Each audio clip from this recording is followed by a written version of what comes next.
अस्सलामु अलैकुम रहमतुल्लाह ताला बरकातहू। मेरे सलाम का जवाब वफादारी रसूल दे। सामने ग्राम देख लीजिए और सुन लीजिए कि वहाबी जब देवबंदियों को दोस्त बनाता है ना, तो अपनी दोस्ती बचाने के लिए क्या क्या पैतरे अपनाता है। अब देखिए, ये मोहम्मद रज़ा का जिगरी दोस्त है, ये देवबंदी है, मोहम्मद रज़ा अहले हदीस है।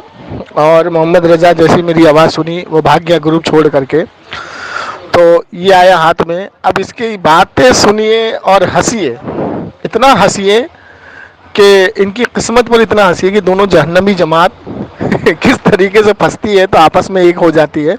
सुनिए, मैं कुछ नहीं बोलूँगा, बस रिकॉर्डिंग को ज़्यादा से ज़्यादा शेयर कीजिए, दुआ में याद रखिए। अस्सलाम वालेकुम रहमतुल्लाह। जाकिर नगर दिल्ली के रहमानिया मस्जिद में, दिल्ली रहमानिया मस्जिद, जाकिर नगर नाम सुना होगा, बहुत से बड़ी मस्जिद है पहले हदीसों की। हुस्ना मस्जिद में कितने देवबंदी नाफ के नीचे खड़े होकर इमाम के पीछे हम नमाज पढ़ रहे होंगे। और जाकिर नगर से 2 घर आगे एक देवबंदियों की मस्जिद पड़ती है, जमा मस्जिद देवबंदियों की। जाना उसमें कितने अहले हदीस रफाजन करके मस्जिद में नमाज पढ़ रहे होंगे। किफायतुल्लाह सनाबली ने कहा जायज है, पढ़ सकते हो, कोई दिक्कत नहीं। हो गया तुम्हारा 2 मिनट हो गया, मैं बोलूँ? आखिरी बात बस, मैं आखिरी। हाँ, और तारिक मसूद देवबंदी है, तारिक मसूद साहब फरमाते हैं अहले हदीस पीछे नमाज हो जाती है। सैयद अहमद पालमपुरी साहब फरमाते हो जाती है। चलो अब मैं बोलूँ? ठीक है। अब देखो अमन भाई, इसने जो बातें बोली ना कि देवबंदियों के पीछे अहले हदीसों की नमाज हो जाती है, अब सुनो।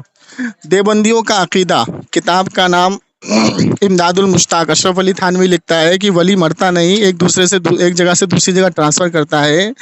और मैं अपने पीरों मुर्शिद से वही फ़ायदा उठाता हूँ जो उनकी कब्र से वही फ़ायदा उठाता हूँ जो उनकी ज़ाहिरी ज़िंदगी में से उठाता था। यहाँ तक कि मेरे पीर का मुरीद उनकी कब्र पर आया और कहा, हज़रत मोहताज हूँ, रोटियों के लाले पड़े, दस्तगीरी फरमाइए। तो कब्र से निदा आएगी तो मेरी कब्र पे आना, तुझे आधा आने और 1.5 आने उजरत मिलेगी। और जब मैं हज़रत की कब्र की ज़ियारत के लिए गया तो मैंने देखा कि उस मुरीद को आधा आने रोज़ उजरत मिलती है कब्र मुबारक से। तो ये है मेरे पीर की करामत। ठीक है, ये अशरफ अली थानवी ने बोला। तो ऐसा अकीदा रखने वाला, इससे पूछो कि अहले हदीस के नज़दीक जायज़ है या काफिर है। अगर अशरफ अली थानवी काफिर है तो फिर जाहिर सी बात है कि देवबंदियत की पूरी जमात काफिर है। क्यों? क्योंकि अशरफ अली थानवी को हकीमुल उम्मत मानते हैं। दूसरी किताब का हवाला हाजी इमदादुल्लाह मुहाजिर मक्की फरमाते हैं, फरियाद है ए हबीब किबरिया, फरियाद है ए मोहम्मद मुस्तफ़ा, फरियाद है मैं रोता हूँ बिलबिलाता हूँ, फरियाद है ए नूरम मिन नूरिल्लाह, फरियाद है। यानी हुजूर से डायरेक्ट मदद मांग रहे हैं, फरियाद कर रहे हैं। तो ये अकीदा अहले हदीस के नज़दीक क्या है, जायज़ है या नाजायज़ है? अगर जायज़ है तो ये अहले हदीस अपनी मस्जिद में खड़े होकर देवबंदियों के आगे कहे कि हाँ भाई ये जायज़ है, और नाजायज़ है तो हाजी इमदादुल्लाह मुहाजिर मक्की के पीछे फतवा लगाए। ठीक। अगर मैं चैलेंज करता हूँ कि ये 2 किताबें अभी पेश की, किताबों का तो ज़खीरा भरा हुआ है, अगर ये 2 किताबें के ऊपर अहले हदीस अगर फतवा दे दे तो क्या देवबंदी उसके पीछे नमाज पढ़ेगा? अमन भाई हाँ या ना बताओ। नहीं, सही बात है। अच्छा, अब ये कहता है कि आज के जो मुल्ला है तारिक मकसूद, सुनिए, तारिक मकसूद से खुद अहले हदीस का मुनाजरा हुआ मस्जिद के अंदर, और तारिक मकसूद ने अपने मुंह से ये कह दिया कि जो अइम्मा है उनको भाड़ में डालो, तो उस भाड़ में डालने पर इन्होंने फतवा दे दिया उसके ऊपर। ठीक। तारिक मकसूद कहता है कि मज़ार पे जाना हराम है, शिरक है। अगर साहिब मज़ार को ये समझ लीजिए मददगार है तो शिरक है। और वो खुद अपने पीरो मुर्शिद की मज़ार पे जाता हुआ नजर आया और हाथ में हाथ दुआ मांगता हुआ नजर आया। तो अब ये अहले हदीस से मैं पूछता हूँ कि क्या मज़ार पे उस तरीके से जाना और वहाँ पे हाथ उठाना जिस तरीके से तारिक मकसूद ने उठाया था, अगर अहले हदीस के नज़दीक जायज़ है तो वो जायज़ बोले, नहीं तो फतवा लगाए। दूसरी चीज़, अभी इलियास गुम्मन अपने पीरो मुर्शिद की मज़ार पे जाता हुआ नजर आया, वहाँ खड़ा होकर दुआ करता हुआ नजर आया। तारिक जमील अजमेर शरीफ में मुजावरों को चुम्मा लेते हुए नजर आया, चादर चढ़ाते हुए नजर आया, दुआ करते हुए नजर आया। तो अब ये मुझे बताएं कि क्या ये अमल देवबंदियों का अहले हदीस के नज़दीक मोतबर है? अगर नहीं है तो नमाज कैसे हो जाएंगी? कितना बड़ा जाहिल है ये। अब मैं बोलूं? पहले तुमने बोला था, तुम्हारा पहला इतराज था कि किसी देवबंदी आलिम ने नहीं कहा अहले हदीस के पीछे नमाज पढ़ सकते, किसी अहले हदीस ने नहीं कहा देवबंदी की। अभी तो साबित किया। तुम तो तारिक हुसैन स्पीच का क्या करें? तू मुझे बता, अशरफ अली थानवी ने अपने पीरो मुर्शिद से मदद मांगी, वो जायज़ है तेरे नजदीक? उनका अमल कुफर है। कुफ्र है, तो कुफ्र करने वाला तेरे नजदीक मुसलमान कैसे हो गया, उसको हकीमुल उम्मत कहने वाला? जी अब मैं जवाब दे दूं, खामोश हो जाइए जरा अब आप खामोश हो जाइए, अब मैं अमन जवाब दे भाई देता देख हूँ, लो उसकी हंसने की बात जहालत। नहीं। हाँ नहीं, एक अब खामोश हो जाए 2 मिनट, ठीक है 2 मिनट, अब मैं इतना देर तक खामोश था, मैंने कुछ बोला नहीं था। पहली बात आपने बोली तारिक मसूद मजार पे गया, उसने हाथ उठाया, पहली चीज की उसने जो दुआ के लिए हाथ उठाया, उसने बोला कि मैं कब्र, उसने आगे खुद वजाहत की थी कि मैं कब्र रसूल से मैंने दुआ नहीं मांगी थी, मतलब सॉरी जो भी था कब्र में, अल्लाह के बौखला वली गया, बौखला गया। जो भी जिसके जिसके वो कब्र पे गए, उन्होंने उससे क्या बोलते हैं हम दुआ नहीं कैसे मांगी, मान उन्होंने लें उसके जब, लिए जस्ट दुआ सुनो, की। हम कैसे मान लें कि उसने हाथ उठा के दुआ नहीं की? जब हम हाथ उठाते तो तुम अंदाजा लगाते हो कि हम दुआ मांग रहे हैं, तो हम कैसे मान लें कि हम, तो मैं तुमसे कह रहा हूँ कि भाई हम कब्र पे जाते दुआ नहीं मानते, तो हमारी बात तो तुम्हारे लिए मोतबर नहीं है। अगर यही चीज तारिक मकसूद तुमको कह रहा है तो उसकी बात तुम्हारे लिए मोतबर कैसे हो गई? चलो मैं कहता हूँ, मैं गरीब बराबर नवाज कैसे की मत। बारगाह में जाता हूँ, तो मैं हाथ उठा के उनके वसीले से दुआ करता हूँ। मैं कहता हूँ, "ऐ अल्लाह ये तेरे मुकर्रब बंदे हैं", और यही चीज तारिक मकसूद कहता है, या अल्लाह ये तेरे मुकर्रब बंदे हैं, इनकी जन्नत को नूर बना, इनके कब्र को नूर बना दे। ठीक है, तो तुमने तारिक मकसूद की बात को एक्सेप्ट कर लिया, अशरफ अली थानवी पे तुमने कुफ्र का फतवा लगा दिया। तो अशरफ अली थानवी के ऊपर जब तुमने कुफ्र का फतवा लगा दिया, उसको काफिर कह दिया, जी तो उसको मानने वाले भी तो काफिर काफिर होंगे नहीं ना? कहा मैंने कुफ्र कहा। हाँ, तो कुफ्र एक में होता मर है गया ना अकीदा वो, कुफरिया, कुफ्र में मर गया ना वो। सुनो एक एक होता है अकीदे का कुफ्र होना, एक होता है आदमी का काफिर होना, दोनों में आसमान और अबे जमीन का अबे फर्क जाहिल, होता है। तूने कुफ्र का फतवा लगाया बता तो दे। कुफ्र पे मर गया ना वो, तो जो कुफ्र पे मर गया वो काफिर होगा ना? सामिन इकराम, रिकॉर्डिंग को बीच में रोक रहा हूँ, उसकी वजह यह है कि हम लोग आप लोगों से बार बार दरख्वास्त कर रहे हैं, रिक्वेस्ट कर रहे हैं, कुछ लोगों के फ़ोन आते भी हैं मेरे पास, तो दुआ सलाम करते हैं, लेकिन जब हम बच्ची के ताल्लुक से उनको याद दिलाते हैं तो कहते हैं हाँ मैंने सुना है लेकिन तवज्जो नहीं कर रहे हैं। उसकी वजह क्या है, अल्लाह अल्लाह आलम, नहीं मालूम। बड़े अफसोस की बात यह है कि अभी देखिए बकरीद गई और आपने देखा कि किसी बकरे के खाल पर मोहम्मद लिखा हुआ या अल्लाह लिखा हुआ होता है, तो उसकी कीमत जो है लाखों में गई। जाहिर सी बात है कि ऐसा जो बकरा है बड़ा कीमती होता है और लोगों ने लाखों रुपए दिए। अब जिसके दिल में कुरान बसा हुआ हो और जिसके दिल में कुरान समाया हुआ हो, कुरान की एक एक आयत उसके दिल में हो, तो उसकी कीमत का कोई मोल लगा सकता है? तो बड़े अफसोस की बात है कि बकरे के लिए हम लोगों ने, जानवर के लिए इतने पैसे दे दिए कि सिर्फ उसके जो है खाल पर मोहम्मद या अल्लाह लिखा हो, उसकी कीमत बढ़ गई। लेकिन बड़े अफसोस की बात है कि जो यह बच्ची है जो 4-5 महीने से जूझ रही है अपने इलाज के लिए, और जिसका इलाज कराने के लिए हम लोग दिल्ली से बेंगलोर, बेंगलोर से दिल्ली बार बार जा रहे हैं, आ रहे हैं, उसकी तरफ हमारी तवज्जो नहीं जा रही है। अब इसको क्या कहा जाए?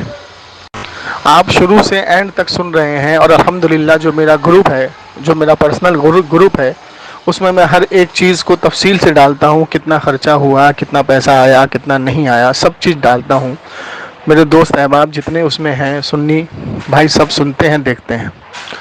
लेकिन ये चीज़ मैं सोच के हैरान हूँ कि हम लोग इस चीज़ पर तवज्जो नहीं दे रहे। आज हमारे आलिमों की हालत क्या हो रही है, हमारे आलिमों को परेशान किया जा रहा है, लेकिन हम लोगों के कानों पे जू तक नहीं लग रही। हम लोग सिर्फ एक कमेंट कर देते हैं, उसके बाद बस ख़त्म। तो भाइयों, आप लोगों से फिर से गुजारिश है कि बच्ची जिसको कीमो चढ़ रहा है, जिसका इलाज चल रहा है, अभी इसका इलाज मुकम्मल हुआ नहीं है और पैसों की बहुत ज़रूरत है, ज़रूरत नहीं बहुत ज़्यादा ज़रूरत है। आप लोगों से गुजारिश है, ये QR कोड डाला जा रहा है, इसमें ताउन करें, और जिस भाई को तहकीक करनी हो, जानकारी लेनी हो, वो मेरे नंबर पे कॉल करें 9958618727। मेरे नंबर पे कॉल करके मुझसे बात करें, मुझसे तहकीक करें, मुझसे सारी वजाहत कर ले, उसके बाद अपना पैसा ताउन करें। एक चीज़ का ख्याल रखिएगा, वहाँ भी देवबंदी शिया रावजियों को ये QR कोड ना भेजिएगा, हमें उनके पैसों की ज़रूरत नहीं। और इस डोनेशन में आप ज़कात भी दे सकते हैं, अगर कोई भाई एडवांस में ज़कात निकालना चाहे वो भी दे सकता है, सदका भी दे सकता है। बस मेरा कहना ये है कि जिस बकरे की खाल पर अगर मोहम्मद लिखा हुआ हो तो उसकी कीमत बढ़ जाती है। तो इस आलिमा के दिल पे 12 पारे हिफ्ज़ किए हुए हैं, इसकी कीमत क्या होगी आप खुद अंदाज़ा लगाएं। और क्या हमें बार बार बोलने की ज़रूरत पड़ रही है, बार बार आप लोगों को ये बताने की ज़रूरत पड़ रही है, इसका अफसोस है और बहुत अफसोस रहेगा। तो आप लोगों से गुजारिश है, आप लोग आगे बढ़ चढ़ के हिस्सा लीजिए। अगर एक भाई 5,000, 10,000, 20,000 अपने हैसियत के मुताबिक ताउन करे तो उसके क्या माल में कमी आएगी? नहीं। हालांकि जब हम बकरा ख़रीदते हैं, जो बकरा लाखों में चला जाता है, उसकी कुर्बानी करती है तो हमारे मालों में इजाफा होता है, कम नहीं होता। तो हम क्या ऐसी बच्ची को ताउन करेंगे तो क्या हमारा माल कम होगा? अगर ऐसा आप सोचते हैं तो आपका एतमाद अल्लाह पर नहीं है, उसके रसूल पर नहीं है, ईमान में कमी है। तो ईमान को मजबूत करें और इस बच्ची के ताउन के लिए आगे आएँ, बढ़ चढ़ के हिस्सा लें और जमशेद अली कादरी को कॉल करें, फ़ोन करें, बात करें। उसके बाद अपना कीमती वक्त दें और अपने हैसियत के मुताबिक ताउन करें। दुआ में याद रखें। अस्सलाम वालेकुम। अमन भाई, हाँ, मैं एक कहता हूँ ना, अहले हदीस होने के लिए जाहिल होना जरूरी है। खुद इतना बोल रहा है, बिल्कुल खामोशी नहीं होता है ये।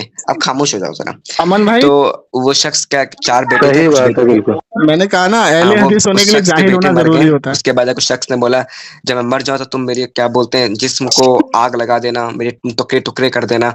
उसके बाद के तो बताए कि मुझे अल्लाह कुछ कर नहीं पाएगा। तो क्या ये अकीदा कुफरिया नहीं था उस शख्स का? लेकिन अल्लाह ने फिर भी उसको माफ कर दिया। तो ये होता है अकीदे का कुफ्र होना और आदमी का काफिर होना, दोनों में बहुत डिफरेंस होता है।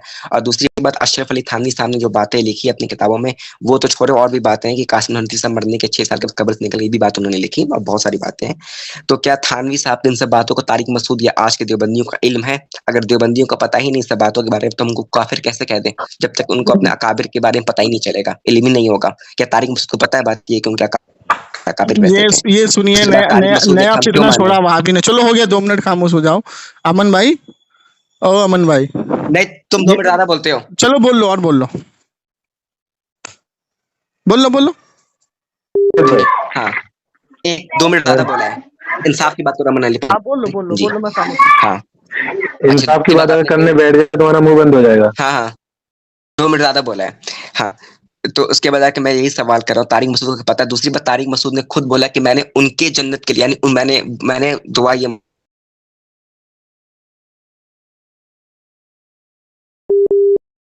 तो जाहिर भी फतवा लगाएंगे ना, हम बातें नहीं जाते। मैंने कब बोला कि कोई, लेकिन बरेलवी तो जाके कब्रों पे कहते हैं या रसूलल्लाह अलमदद के नारे लगाए, हम उस पे कुफ्र बोलते हैं। वो कुफ्र है भाई, सिंपल सी मसला है। जी बोले बाप। तो ये बताओ कि बरेलवी जाकर के वहां पे या रसूलुल्लाह का मदद का नारा लगाता है तो वो कुफ्र है। अगर वो उसी हालत में उसकी मौत हो गई तो वो क्या होगा? उसका अकीदा कुफरिया होगा, बाकी हम फतवा नहीं लगाते कि इंसान का काफिर अच्छा, होना अलग मसला और एक ये अकीदा का कुफ्र होना अलग अमन मसला भाई, है। फिर ये जो है मुशरिक किसको बोलते हैं? ये हमें मुशरिक क्यों बोलते हैं? ये हमें मुशरिक क्यों अमल बोलते से हैं?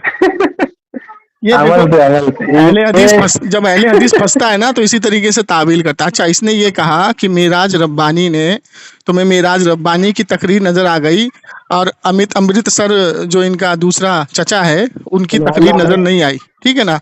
और तीसरी, किताब हाँ सुन ले, लिखी हाँ उन्होंने। बस सुन ले। अगर मेराज फतुल्लाह रब्बानी ने, सनाबली। अरे सुन ले, हाँ सनाबिली सुन ले। अगर मेराज रब्बानी ने उनको ये काफिर कह दिया कि भाई उनका अकीदा भी वैसा ही कुफरिया है जैसा बरेलवियों का है, तो अब जो सनाबिली की किताब है या सनाबिली का जो बयान है उसके मद्देनजर रखते हुए मेराज कहाँ रब्बानी जा रहा है? काफिर हुआ या नहीं हुआ? मेराज रब्बानी ने कुफर का फतवा दिया तो मेराज रब्बानी जब किसी को कोई काफिर कहता है, अगर काफिर ना हो तो कुफर लौट जाता है, तो मेराज रब्बानी काफिर हुआ या नहीं हुआ अमन भाई? ये आप पहले दिन बात पूरी कर लीजिए, मैं सही इसका बात जवाब है। इतना हाँ, अच्छा, खतरनाक दूंगा ना, दूसरी मुझे आपकी चीज, जबान नहीं आप निकलेगा। देखो इसकी तावील देख लो कि तारिक मकसूद साहब को उन किताबों के बारे में नहीं पता होगा तो फिर हम फतवा कैसे लगा सकते हैं? ये तारिक मकसूद के ऊपर पीएचडी करके बैठा हुआ है, जबकि तारिक मकसूद पाकिस्तान में रहता है, ये हिंदुस्तान में रहता है।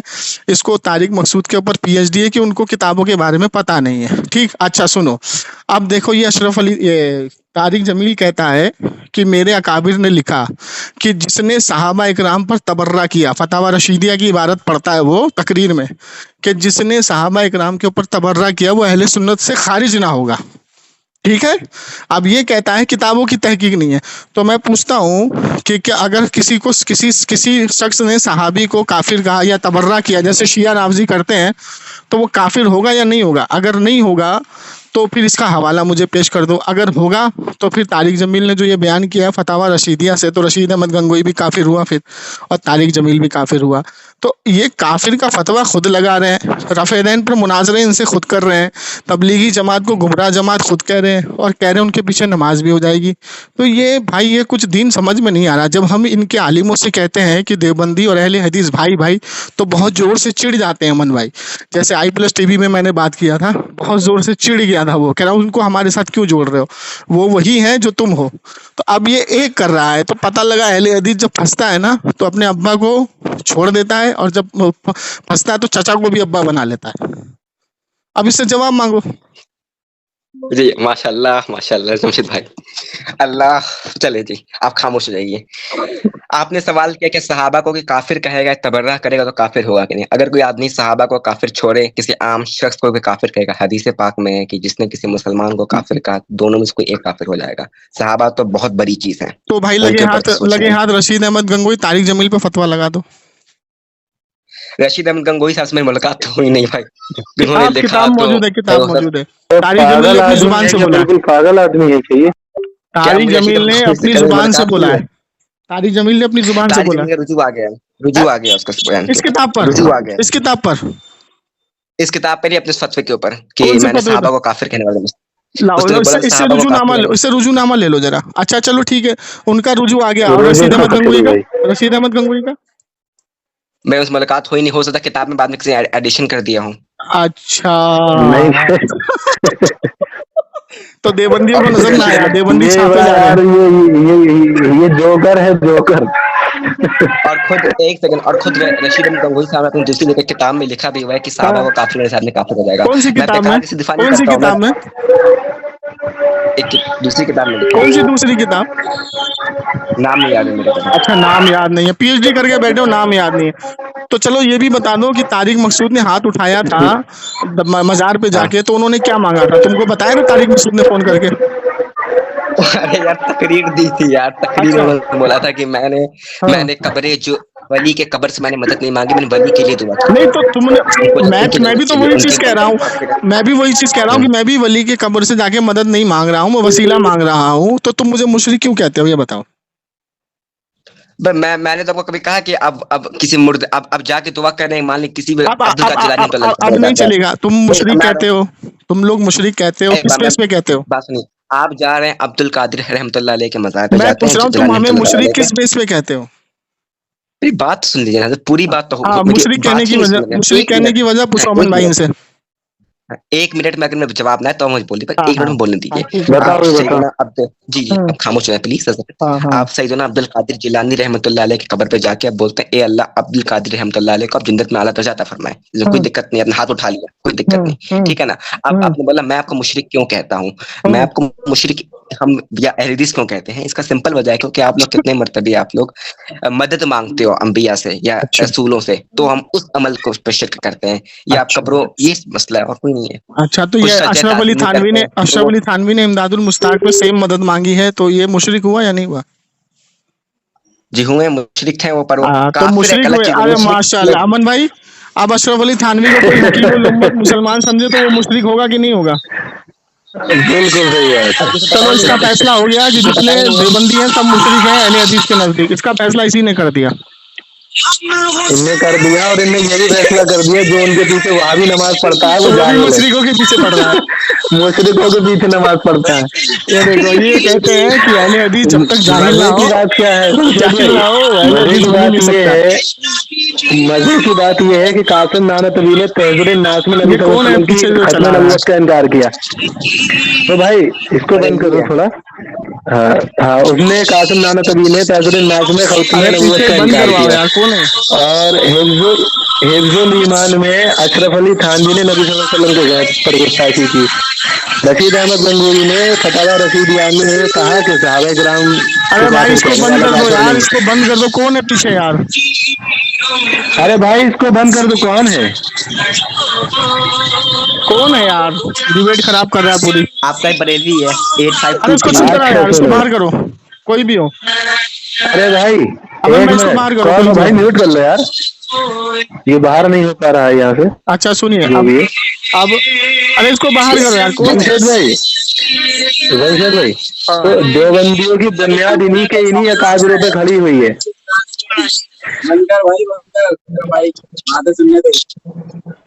और अच्छा देवबंदियों की जो जमात है वो इन्हीं अकाबरीन पे खड़ी हुई है। तो अब पता ये चला कि इन्हीं अकाबरीन पर ईमान रखने वाले, अकीदा रखने वाले, इनको ये मुसलमान जानने वाले, इन मुशरिकों को और काफिरों को, उनके पीछे ये वहाबी नमाज पढ़ रहे हैं। तो उसको जायज भी कह रहे हैं। अब देखो इसने पहले कहा कि मैं मुशरिक का फतवा नहीं लगाऊं। अरे ये लास्ट में 966 का है, 2396 कौन है ये? म्यूट करो इसको यार। अच्छा अरे मेरे भाई म्यूट कर ले यार। इसने कहा, सुनो, इसने कहा कि मैं अशरफ अली थानवी को गुमराह कहूंगा, लेकिन अब दूसरी टर्न में इसने मुशरिक भी कह दिया। ठीक है, दूसरी टर्न में अमन भाई, दूसरी टर्न में इसने मुशरिक भी कह दिया। तो अब इसने मुशरिक कह दिया, तो जितने देवबंदी अशरफ अली थानवी को मुसलमान कहते हैं और जितने देवबंदी अशरफ अली थानवी को हकीम उल उम्मत कहते हैं, तो उनके पीछे इनकी नमाज जायज कैसे होगी? इसका जवाब कौन देगा? अरे बाप रे बाप, ये तो अहले हदीस पागल हो गए यार, अहले हदीस को ऊपर तो कुफ्र का फतवा लगा दिया। और जमशेद भाई, इसे शिर्क की तारीफ और पूछ लो खाली।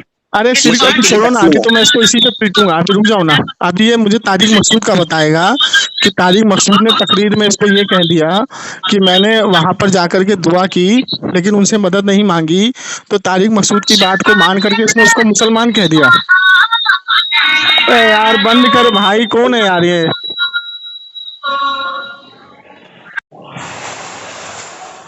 बोलिए बोलिए बोलिए, मैं वापस आ गया।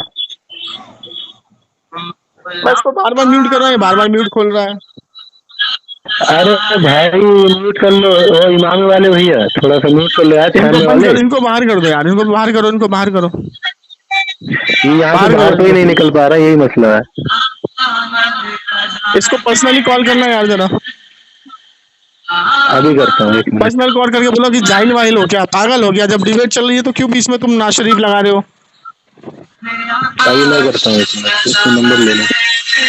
ऐसे आदमी को मत लिया करो, डिबेट खराब होता है, इसलिए ग्रुप में मैं बात नहीं करता हूँ जल्दी से। बरेलवी है। अरे तो मैं कौन सा उसका डिफेंड कर रहा हूँ यार, मैं तो खुद ही बोल रहा हूँ उसको बाहर निकालो। हम हद परस्त लोग हैं भाई, जहाँ पे गलत होता है हम खुद ही मना कर देते हैं।